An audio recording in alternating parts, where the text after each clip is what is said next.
Amén. Hay que concentrarse en el Señor y en su voluntad. Hace unos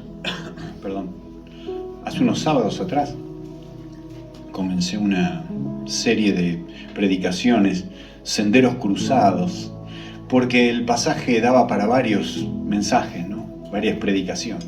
Y ya parecía que ya no tenía más nada para sacar de aquí, pero es tan rico que sí, hay algo más todavía para ver.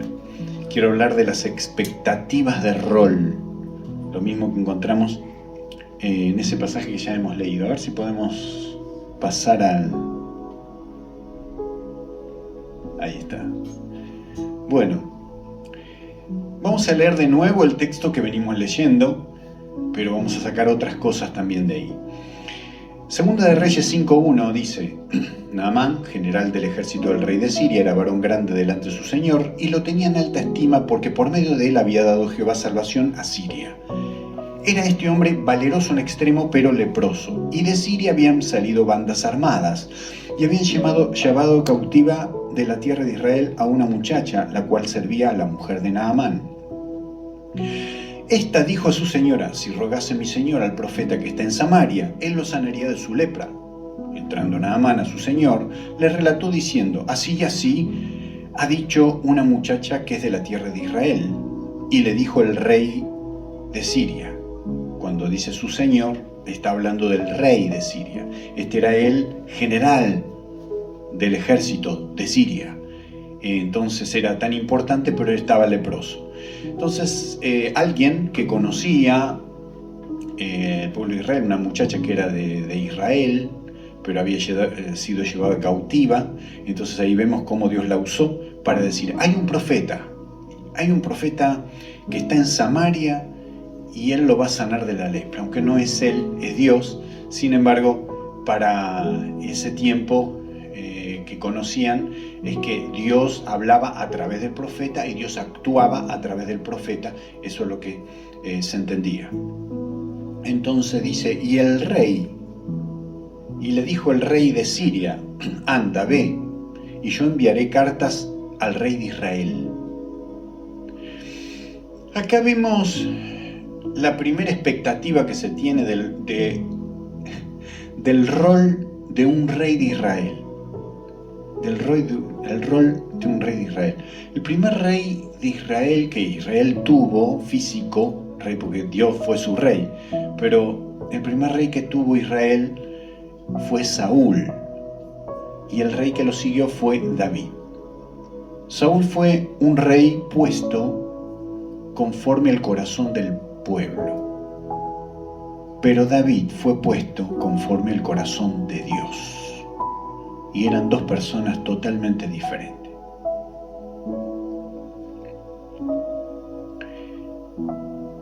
Bueno, ¿cómo es la situación aquí? ¿Se entiende? El general del ejército estaba leproso, entonces una muchacha que tenía, que era la sierva de la esposa del ejército del rey, del general del ejército del rey, que se llamaba Naamán, le dice: si usted va al profeta, el profeta lo puede sanar de la lepra. La lepra era una enfermedad de la que no tenía cura y se echaba a perder la piel en vida, se perdía la sensibilidad, y todo esto hemos dicho ya, que es símbolo del pecado, ¿no? El pecado es así, insensibiliza, ya en un momento no nos damos cuenta de nada, ni que estamos mal, ni lo que estamos haciendo, la mente se cauteriza y es un problema, ¿no? Es como la lepra. Bueno, ¿qué pasó? El rey le dice a este general del ejército: está bien, vamos a hacer esto. Yo le voy a mandar cartas al rey de Israel y tú se las vas a llevar a estas cartas para que él te sane. Ellos pensaban que era el rol del rey de Israel, sanar a una persona. La chica había hablado del profeta. En cambio el rey dice: no, esto lo tendríamos que arreglar entre reyes. Salió pues él, llevando consigo 10 talentos de plata, Segunda Reyes 5, de 5 en adelante, y 6.000 piezas de oro, y 10 mudas de vestidos. Entonces, otra expectativa era que hay que pagar por la sanidad. 10 mudas de vestido. Tomó también cartas para el rey de Israel que decían así: cuando lleguen a ti estas cartas, sabe por ellas que yo envío a ti mi siervo Naamán para que lo sanes de su lepra al rey. Luego que el rey de Israel leyó las cartas, rasgó sus vestidos y dijo: ¿soy yo Dios que mate o dé vida para que éste envíe a mí a que sane un hombre de su lepra? Considerad ahora y ved cómo busca ocasión contra mí. Lo tomó como está buscando guerra, sí, pleito. A mí me pide que yo sane a un hombre. Bueno, las expectativas del rol de un rey de Israel. ¿Recuerdan la historia? No la vamos a leer, pero la historia de Saúl. En algún momento he predicado de esto. La historia de Saúl cuando él tenía que esperar a Samuel, que Samuel venga y ofrezca un sacrificio a Dios. El sacrificio es un animal, un holocausto que se ponía en el altar y se ofrecía a Dios, pero lo tenía que hacer el profeta, Samuel. Sí, antes de la batalla. Entonces estaba Saúl, el rey puesto de acuerdo al corazón del pueblo. Entonces lo esperaban. La expectativa del pueblo hacia la expectativa de rol de un profeta, del profeta Samuel, era que el profeta Samuel debía ser puntual, de acuerdo a nuestro horario. Acá, a esta hora, empieza el sacrificio y el profeta debería estar a esta hora. No estamos sujetos al reloj todo el tiempo, todo es horario. Yo voy al trabajo y yo no le puedo decir, mire, no, este es relativo, no hay relativo. El trabajo empieza a una hora y tengo que estar a esa hora, ¿sí? Bueno, ellos ahí estaban esperando al profeta. El profeta no venía. Y era una prueba de parte de Dios, ¿sí? Así que, bueno, se durmió el profeta.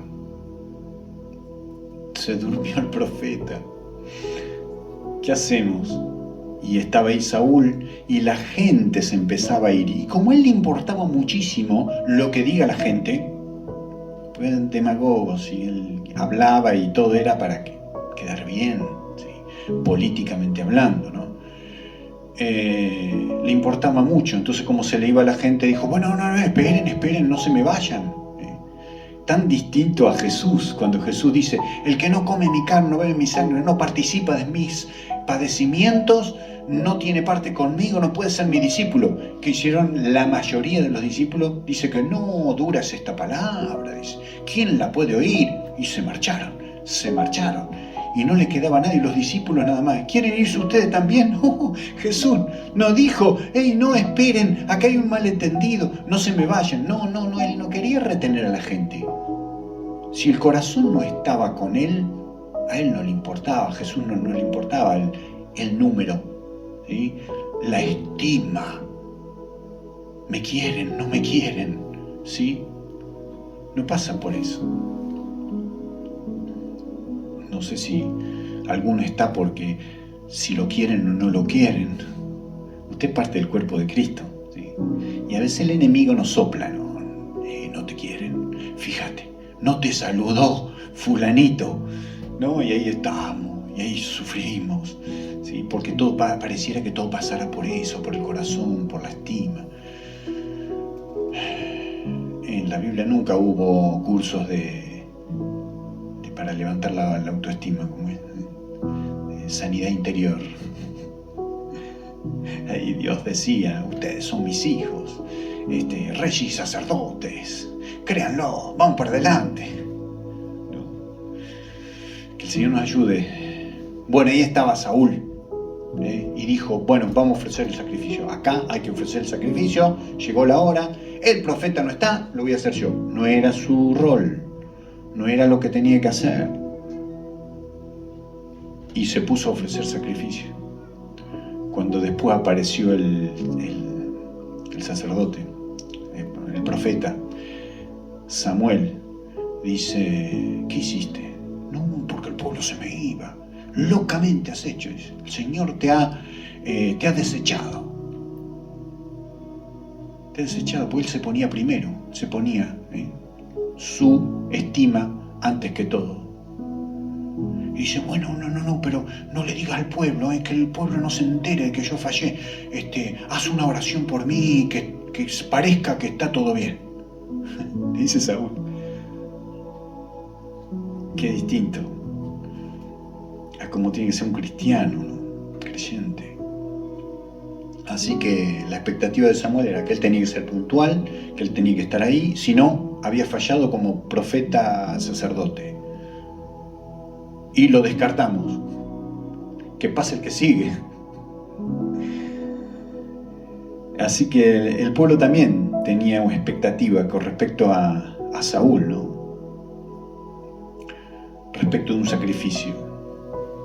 Tiene que ser en el tiempo esperado de la gente, de nuestro tiempo. Señor, tienes que obrar en nuestro tiempo. Tienes que mandar al Cristo en nuestro tiempo, cuando a nosotros nos parece, ¿no?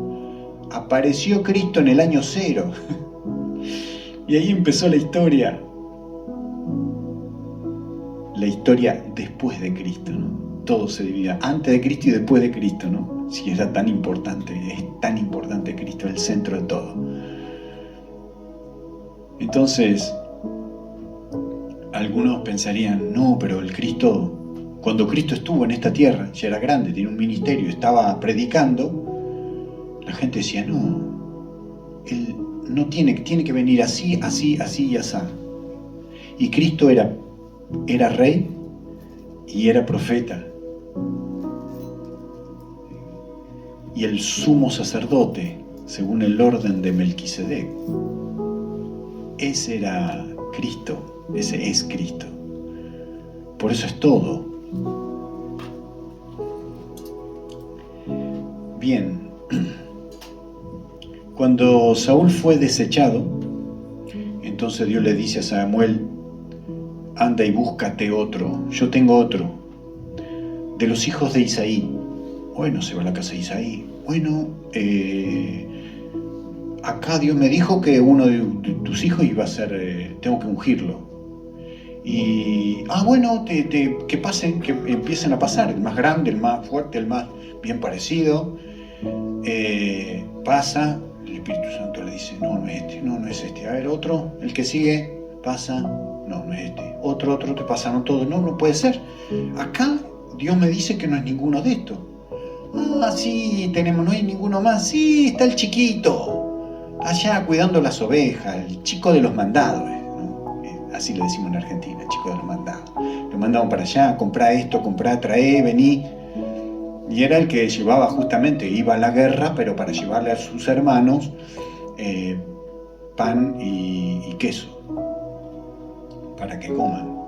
Entonces era el chico de los mandados. Entonces, sí, el más chiquito, no puede ser, es el rey, no lo vemos rey. Y estaba ahí, dice, tráiganlo porque no podemos ofrecer sacrificio acá hasta que no venga él. Y viene David del campo, cuidando las ovejas, pastor de ovejas. Y viene y lo unge. Después que fue ungido, ¿qué hizo? Dijo, ahora sí, expectativa de rol. Soy rey, acabo de ser ungido, así que bueno, voy al palacio, que se vaya Saúl, quien esté, no me importa, acá yo fui ungido rey y yo tengo que ser rey. ¿Fue así la historia? No, porque David era rey según el corazón de Dios, según el corazón de Dios. Y él iba a esperar, y él iba a padecer, y él iba a esperar todo lo que tenía que esperar.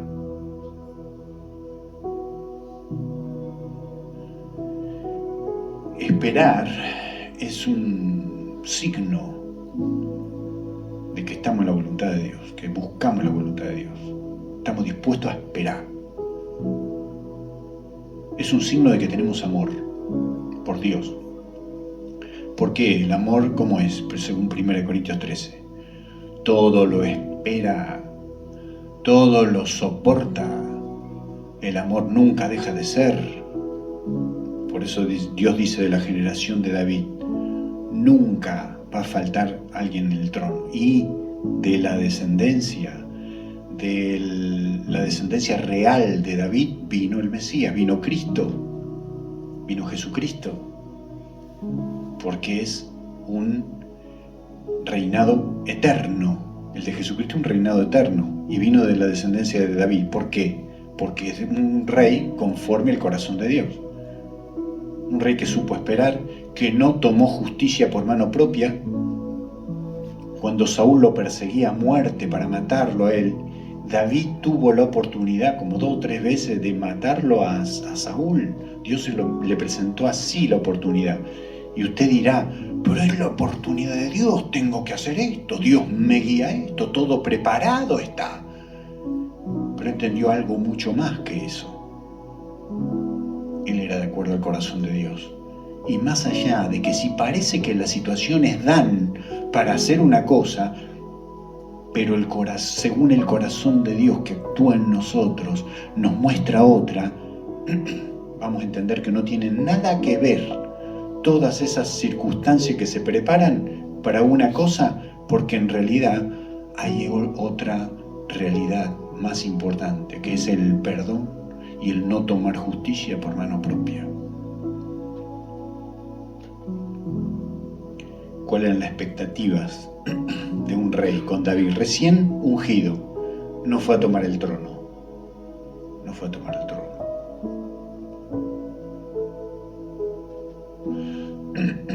Segunda Reyes 5:8. Cuando Eliseo, volvemos a la historia de Naamán, ¿sí? Cuando Eliseo, el varón de Dios, oyó que el rey de Israel había rasgado sus vestidos, envió a decir al rey, ¿por qué has rasgado tu vestido? Venga ahora a mí y sabrá que hay profeta en Israel.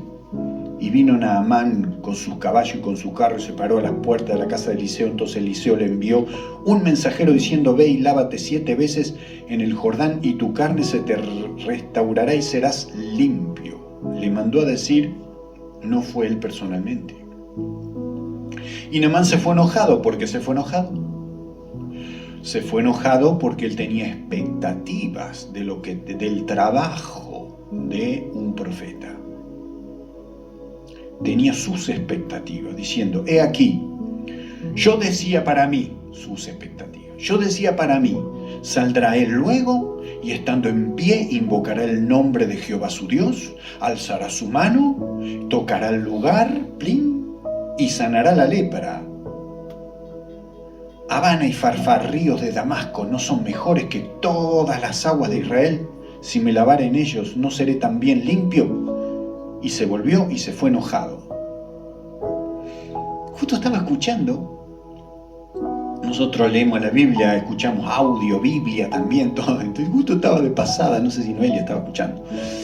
Y algo decía de que le decía a Dios, a alguien, como que le había fallado a Dios, porque habían confiado en los ríos de estos que mencionan aquí. Si me lavara. Farfar, sí, alguno de esos. Y yo escuché que decía, porque te confiaste en esos ríos, ¿no? En vez de el río de Dios, ¿no? Entonces a veces nosotros seguimos la corriente de un río que no es el de Dios. Nos bañamos en un río que no es el de Dios. Zambúllete en el río de Dios. Y hay que estar seguro que ese es el río de Dios.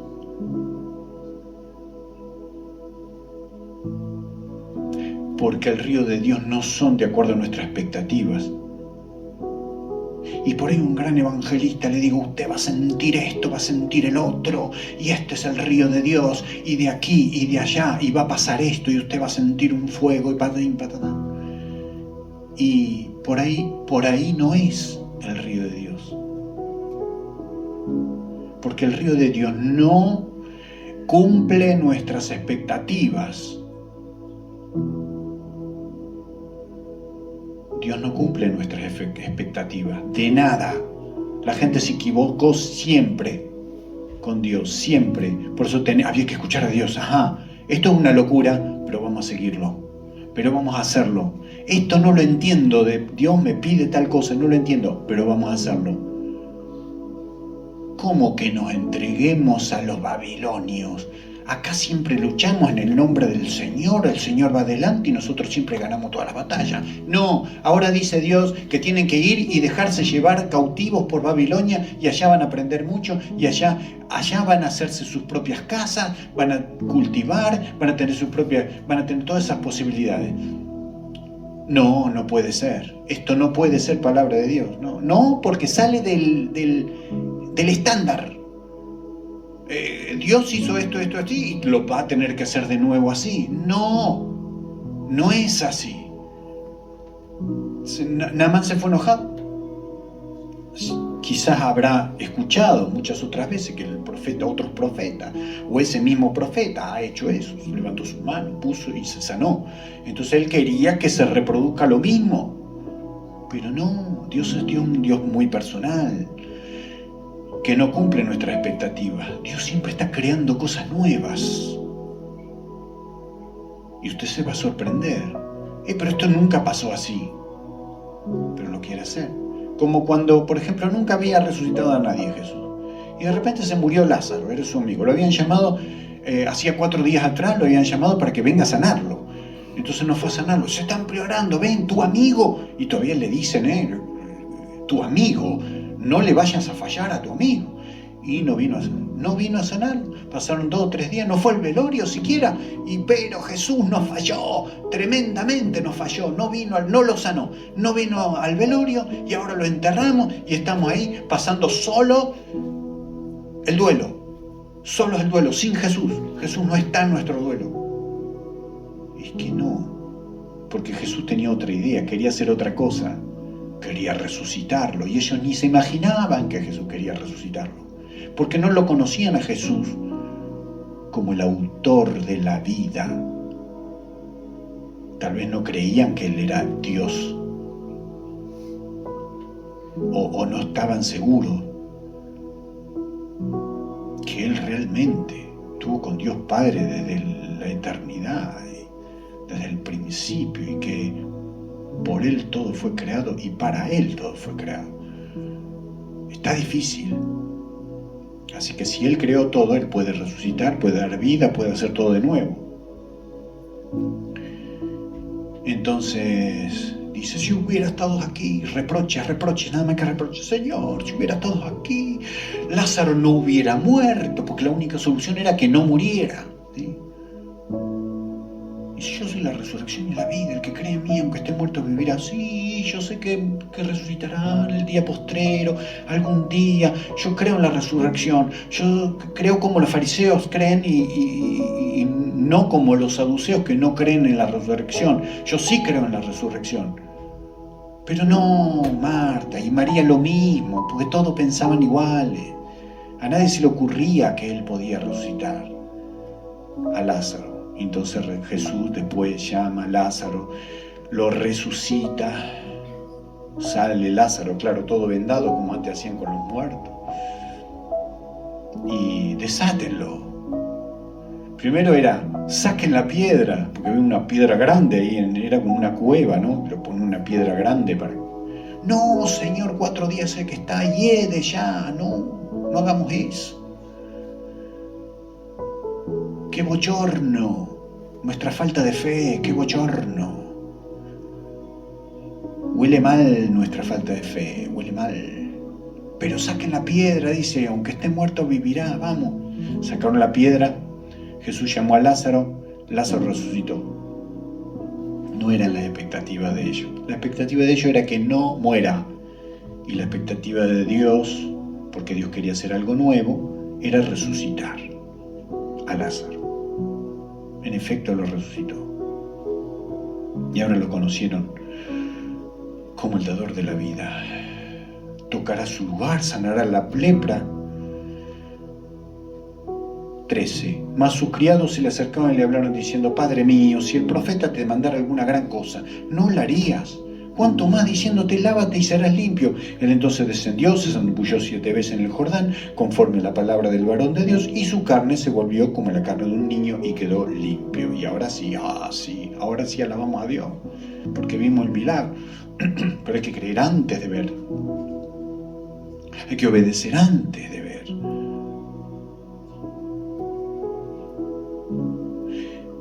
Le decía Jesús a sus discípulos: ustedes me llaman, porque no entendían por qué le lavaba los pies. No, a mí no me vas a lavar los pies, es un trabajo de siervo, le decía. Es la expectativa de rol de Jesús. No, Jesús, no podés lavarnos los pies. ¿Por qué? Porque el que lavaba los pies era un sirviente, un siervo. Entonces los siervos eran los que lavaban los pies. No había sirviente, no había siervo entre ellos. Entonces Jesús se acercó, llegaron a un lugar después de caminar tanto, y la costumbre era lavar los pies a las visitas. Entonces Jesús agarró, se quitó el manto. Nadie lavaba los pies, por supuesto. Todos se mirarían y decían: bueno, ¿quién va a hacer eso? No hay siervo, ¿qué pasa? Acá no. Después de predicar tanto, después de tanto caminar, bueno, Jesús agarra, se levanta de la mesa, se saca la vestidura de maestro y señor, y agarra una toalla, se la ciñe y empieza a lavar los pies a los discípulos. Entonces ahí salió Pedro: no, Señor, no me lavarás los pies jamás. Dice: si yo no te lavo, no tendrás parte conmigo. Bueno, mira, lo que yo hago ahora no lo entiendes, pero lo entenderás después. Y ahí le explica lo importante. Dice: ustedes me llaman maestro y señor, y ustedes dicen bien, porque yo tengo los dos títulos, soy maestro y señor. Pero si yo, siendo señor y maestro, y ahí cambia, da vuelta los títulos, porque dice: ustedes me llaman a mí maestro y señor. El maestro es el que explica y el señor es el que manda. Entonces dice: ustedes dicen que yo primero tengo que explicar y después tengo que mandar. Pero lo que yo te mando ahora, tú no lo entiendes, Pedro, lo vas a entender después. Entonces yo soy primero, y él dice: pero yo siendo el Señor y el Maestro. Entonces pone primero Señor y después pone en segundo lugar, Maestro.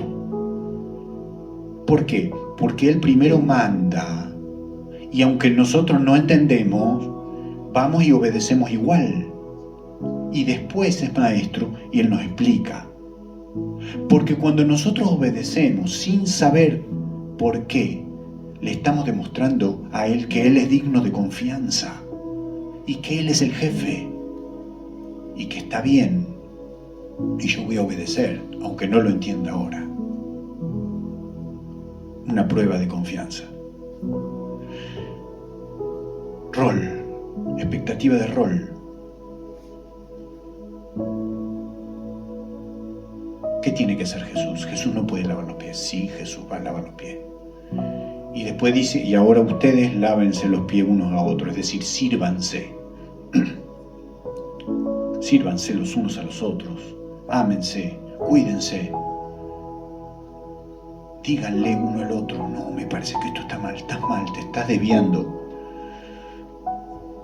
Me parece que tenemos que, así, ¿no? Como Jesús nos enseñó. Lávense los pies unos a otros.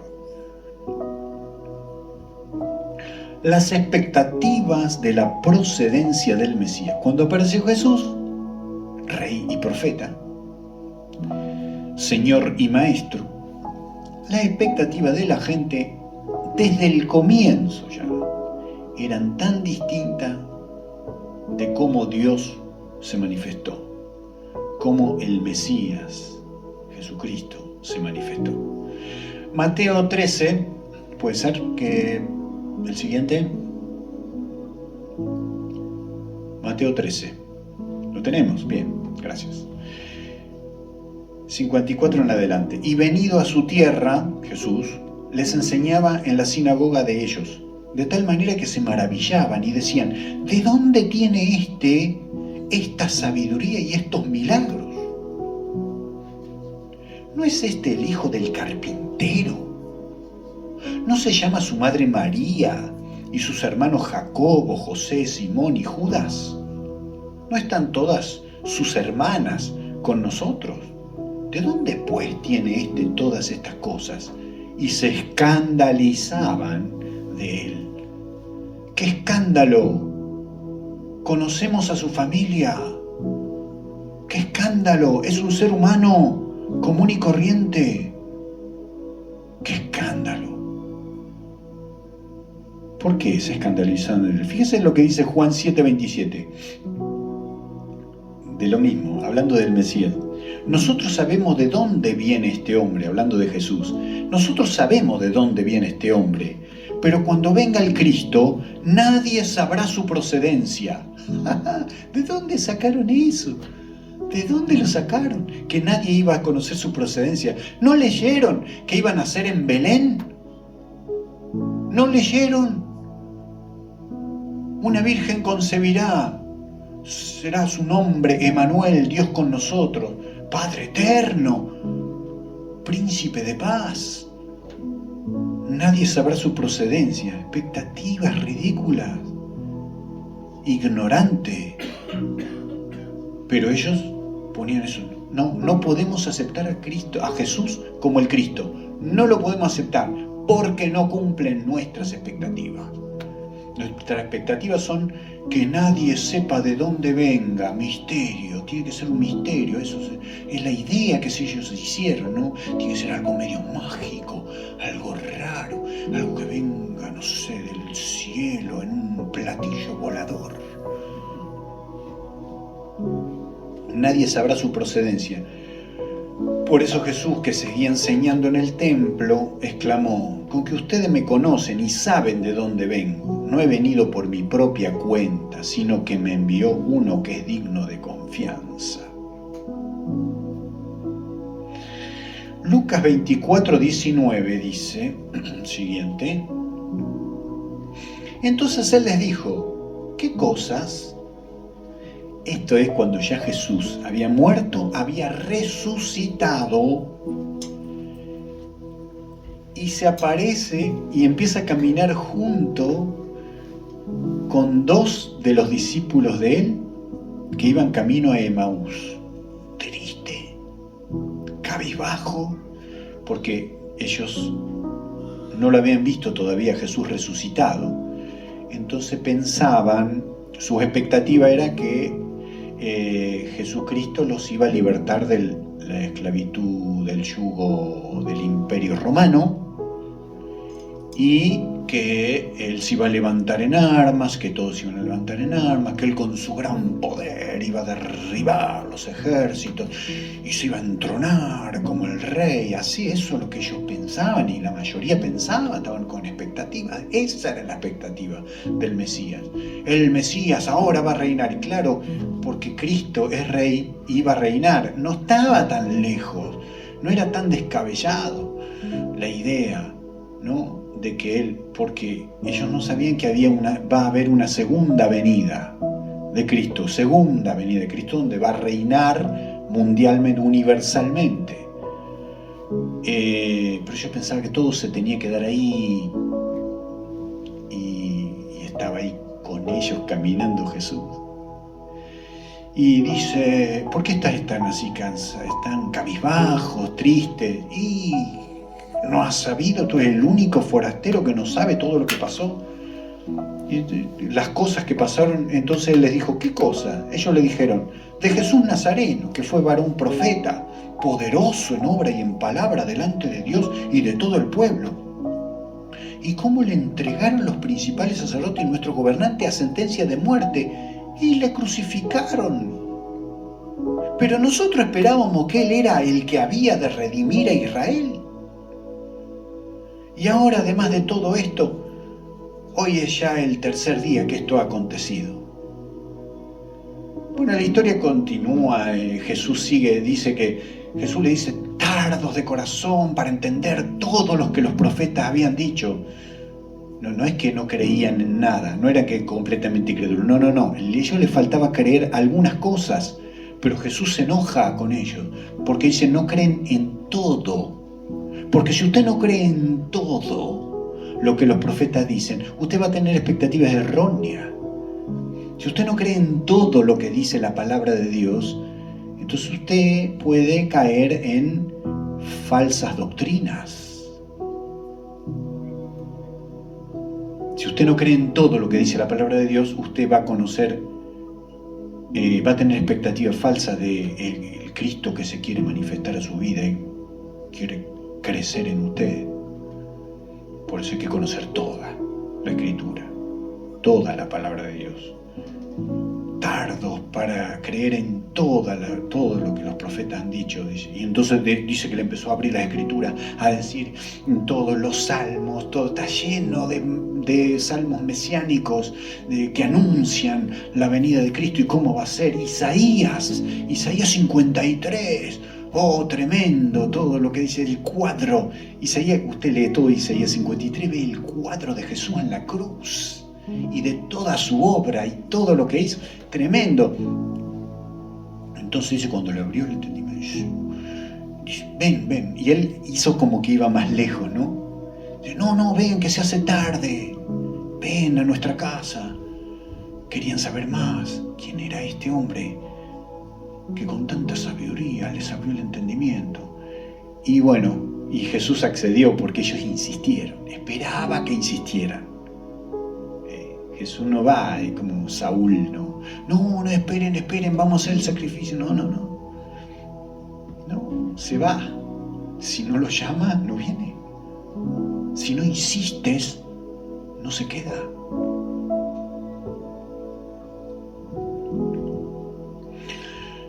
Jesús fue a la casa de ellos. Dice, cuando partió el pan, se dieron cuenta que era Jesús. Probablemente vieron las heridas en sus manos. Y Jesús se desapareció de la vista de ellos. Y ellos decían, ¿no ardía nuestro corazón cuando nos abría la Escritura? Algo estaba pasando cuando escuchaban a Cristo. Algo pasaba dentro de ellos. Pero todo lo que ellos tenían, ¿no? Las expectativas. Hay que ir a la palabra, hermano. Cuando nos falta palabra, cuando nos falta lectura bíblica, nos falta interés en buscar la verdad de Dios, falta interés en escuchar un mensaje de la palabra de Dios para ponerlo en práctica durante la semana, nos empezamos a armar esos agujeros que tenemos de ignorancia, lo empezamos a llenar con expectativas falsas. Y ahí sí, ahí usted va a escucharle a una secta, una cosa, y usted va, sí, puede ser, puede ser.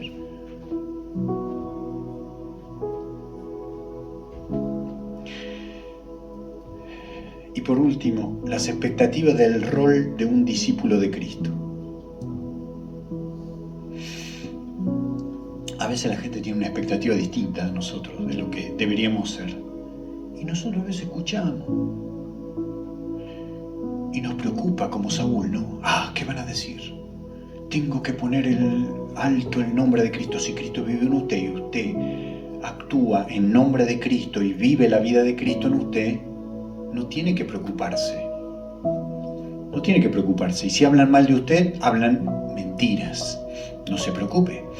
Gozaos y alegraos cuando hablen mal de vosotros mintiendo, porque así hicieron con los profetas que eran antes de ustedes. Quiere decir que son parte del reino de los cielos. Gócense y alégrense. Entonces, la gente tiene una expectativa. Y muchas veces nos dicen, un cristiano no hace esto, no hace lo otro, un cristiano no debería. Y a veces puede ser que cometemos errores, pero no es el punto de vista de ellos, es lo que Dios dice que nosotros somos. Y si nosotros prestamos tanta atención a lo que la gente que no conoce a Cristo, que no tiene la vida de Cristo en ellos, opina sobre nosotros, estamos perdidos. Estamos perdidos. Nosotros tenemos que estar en Cristo para vivir la vida de Cristo y de ahí en más estar tranquilo, pisar fuerte. Esta es la vida de Cristo. Vivo la cristiana. No vivo yo, mas vive Cristo en mí. Y lo que vivo ahora en la carne lo vivo por la fe del Hijo de Dios, quien se entregó y se dio a sí mismo por mí.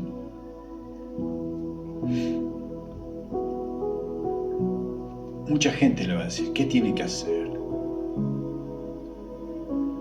Un pastor tiene que esto y el otro, toda una lista de toda la expectativa que nosotros tenemos. Un pastor es un ser humano, limitado a tiempo y espacio. Miren, si Jesús estaba limitado a tiempo y espacio, fue 4 días después a resucitar a Lázaro. De acuerdo a los tiempos de Dios, el nacido de nuevo, dice, es como el viento, no sabe dónde viene ni a dónde va. Pero no es para que hagamos cualquier cosa, sino guiado por el Espíritu Santo. No te imaginas a dónde te puede llevar, a quién le vas a hablar. Bueno, y ahí lo tenemos a Pedro y Juan. Pedro y Juan. Ya estaba la iglesia primitiva, ya estaba después de Pentecostés, 3.000 se convirtieron a Cristo y formó la iglesia con 3.000 personas. Todos inmigrantes, ¿no? Todos inmigrantes, porque en el Pentecostés venían de afuera, todos de afuera. Por eso entendieron, cuando hablaban en sus propias lenguas de cada uno, partos, medos, lamita, un montón de nacionalidades. Dice, todos escuchamos las maravillas de Dios, cada uno en su lengua. Por eso eran inmigrantes, como nosotros. Una iglesia inmigrantes. Dice que después de esa iglesia primitiva ya estaban todos establecidos y Pedro y Juan se van a orar, la hora de la oración. No pensaban que se iban a encontrar con esto, pero el Espíritu Santo es así, prepara las cosas y uno tiene que dejarse guiar. Y acá, como en esta situación, Pedro con Juan, entonces, no tiene contexto esto. Entonces Pedro y Juan van a orar. Entonces al lado de la puerta, como muchas veces pasa, del pórtico, había un mendigo que no podía caminar, paralítico, y toda su vida estuvo sentado ahí esperando recibir algo de la gente que pasaba, mendigando, ¿sí? Una limosna. Y la gente le daba, Pero de repente llegó Pedro y Juan, no tenían un peso, no tenían un mango, decimos en Argentina. No tenían un peso, no tenían plata. Entonces dice, cuando Pedro con Juan, fijando en él los ojos, le dijo, Pedro con Juan, fijando en él los ojos, le dijo, míranos. Ajá. Dice, entonces él estuvo atento, esperando recibir de ellos algo, una monedita, un pesito, un billetito, esperando recibir de ellos algo. Mas Pedro dijo, no tengo plata ni oro. ¿Para qué me pide que lo mire? ¿Para qué gastó mi tiempo prestando atención a este hombre? Dice, no tengo plata ni oro, pero lo que tengo te doy. En el nombre de Jesucristo de Nazaret, levántate y anda. Y tomándole por la mano derecha, le levantó, y al momento se le afirmaron los pies y tobillos. Dice que saltaba de alegría, andaba por todos lados, sí, corría, toma tu lecho y anda. No, levántate y anda, en este caso. Levántate y anda, sí. No tengo plata ni oro. ¿Cuál es la expectativa de este hombre? Ayuda social.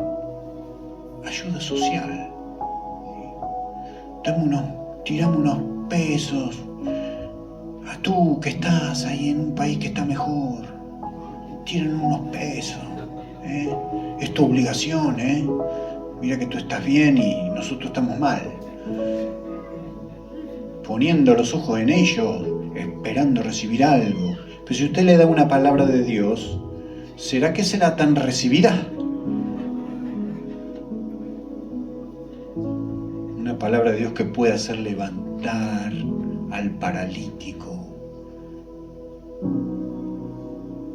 que lo pueda hacer mejorar su situación en todo sentido. Dice que seas prosperado, le dice, así como prospera tu alma, que seas prosperado en todo. Si la prosperidad no está mal, no es que tenemos que ser pobres y cuanto más pobres seamos, más espirituales. No, a veces pasamos necesidades, sí, hay pruebas, hay cosas. Y dice, todo lo puedo en Cristo que me fortalece, porque dice el apóstol Pablo, yo también paso necesidad, he pasado mucha necesidad, problemas y todo, pero también he pasado abundancia y necesidad y escasez y frío y de todo he pasado. Y dice, todo lo puedo, y ahí está el contexto de todo lo puedo en Cristo que me fortalece, ¿no? Todo lo puedo en Cristo que me fortalece. ¿Todo qué? Puedo aguantarme todo, porque Cristo me fortalece. Expectativas. Conozcamos más de la palabra del Señor. Seamos más guiados por el Espíritu Santo para que lo que Dios tiene preparado para nosotros nos sorprenda y no que nosotros le atemos las manos a Dios por nuestras propias falsas expectativas que nos hemos hecho y que suponemos que Dios debería.